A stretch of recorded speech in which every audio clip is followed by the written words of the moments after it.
જય માતાજી બધાને। આજે આપણે એકદમ સરળ રીતથી નહીં મેંદો, નહીં ઘઉં, નહીં તેલ, નહીં ખાંડ એના વગર આપણે બનાવીશું કેક અને એટલી સરસ સ્પોન્જી બનશે અને એકદમ હેલ્ધી અને ટેસ્ટી।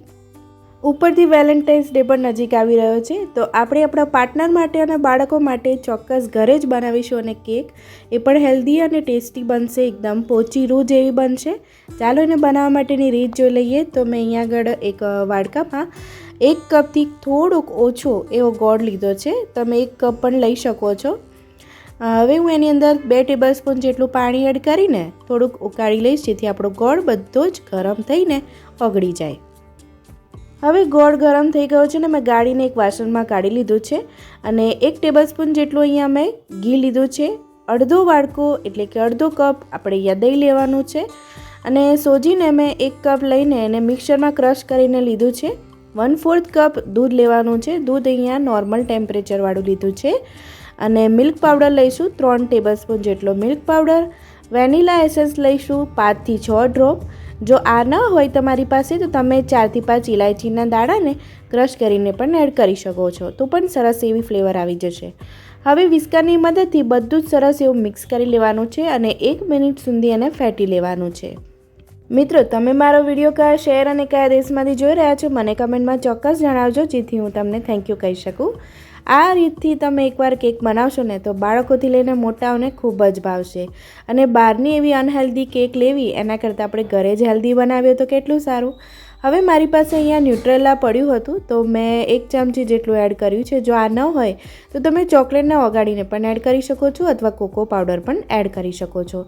બરાબર મિક્સ કરી લઈશ અને થોડોક કલર પણ એનો ચેન્જ થઈ જશે। જો તમારે ભાવતું હોય ચોકલેટ ફ્લેવર તો એડ કરી શકો છો અથવા તો સ્કીપ કરી શકો છો। બીજી બાજુ મેં અહીંયા કુકર મૂકી દીધું છે, અહીંયા જૂનું કુકર મેં લીધું છે, એની અંદર આવી રીતે એક પ્લેટ મૂકી દઈશું અને કુકરની વિસલ કાઢીને બંધ કરીને આપણે ગેસ ઉપર ધીમો ગેસ રાખીને એને મૂકી દેવાનું છે। તો હવે આપણે આ ખીરુંને 10 થી 15 મિનિટ જેટલો રેસ્ટ આપી દઈશું। એના પછી આપણે એની અંદર એડ કરીશું અડધી ટીસ્પૂન જેટલું ખાવાનો સોડા અને 1 ટીસ્પૂન જેટલું બેકિંગ પાવડર। બરાબર એને ફેટી લેવાનું છે ને મિક્સ કરી લેવાનું છે। તો સોજીને આપણે રેસ્ટ આપવાનો છે ફક્ત 15 મિનિટ માટે જ એને આપીશું, તમારે અડધો કલાક આપવો હોય તો પણ આપી શકો છો। પછી જ આપણે જ્યારે કુકર ગરમ થઈ જાય ને આપણું, ત્યારે જ આપણે ખાવાનો સોડા અને બેકિંગ પાવડર એડ કરવાનું છે। બરાબર મિક્સ કર્યા પછી અહીંયા આગળ મેં તૂટી ફૂટી લીધી છે, તો એની અંદર થોડુંક તમે સોજી અથવા તો ઘઉંનો લોટ એડ કરીને આવી રીતે અંદર એડ કરી દઈશું, જેથી જ્યારે આપણી કેક બને ત્યારે આપણી તૂટી ફૂટી નીચે ન બેસી જાય। તો બરાબર મિક્સ કરી લઈશું। તમે અહીંયા ડ્રાયફ્રૂટ પણ આ સ્ટેજ ઉપર એડ કરી શકો છો, પણ હું ડ્રાયફ્રૂટ એની ઉપર એડ કરીશ।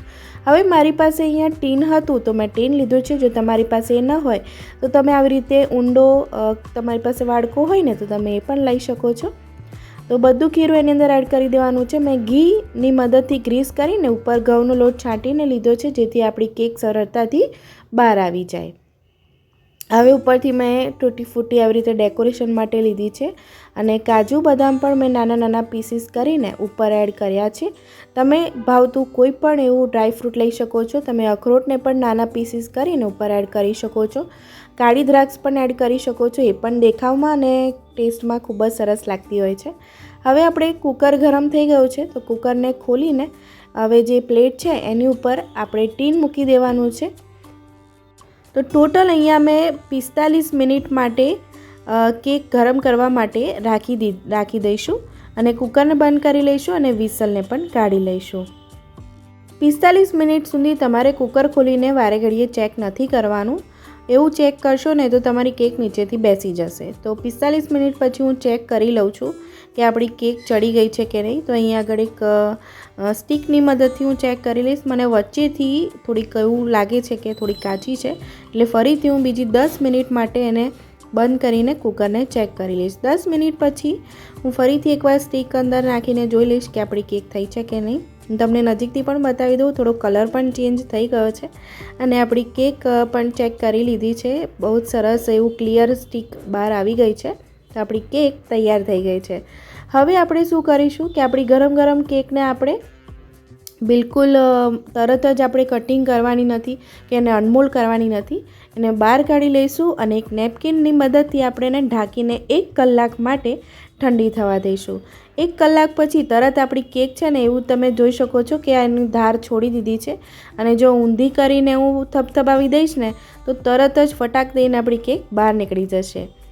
તો જે આપણે ગ્રીસ કરીને લોટ આપણે આવી રીતે કરી લીધું હતું ને એના લીધે આપણી કેક સરળતાથી બહાર આવી ગઈ છે. તો જોઈ શકો છો કેટલી સ્પોન્જી એવી કેક બની છે, બિલકુલ તૂટી નથી અને બિલકુલ ભભરી નથી બની. હું કટિંગ કરીને પણ તમને બતાવીશ કેટલી સોફ્ટ બની છે. આ કેક એટલી સરસ લાગે છે ને કે મોટાઓને તો શું, બાળકોને તો બહુ જ ભાવશે. એકવાર મારા કહેવાથી અને મારી રીતે એટલી સરળ રીતે તમે એકવાર ચોક્કસ કેક બનાવજો, તમે બહારની કેક લાવવાનું ભૂલી જશો.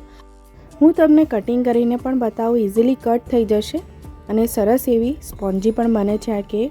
એકદમ સરળ રીતથી આ રીતે તમે એકવાર મારા કહેવાથી ચોક્કસ બનાવજો, બધા ઘરના ખૂબ જ ખુશ થઈ જશે.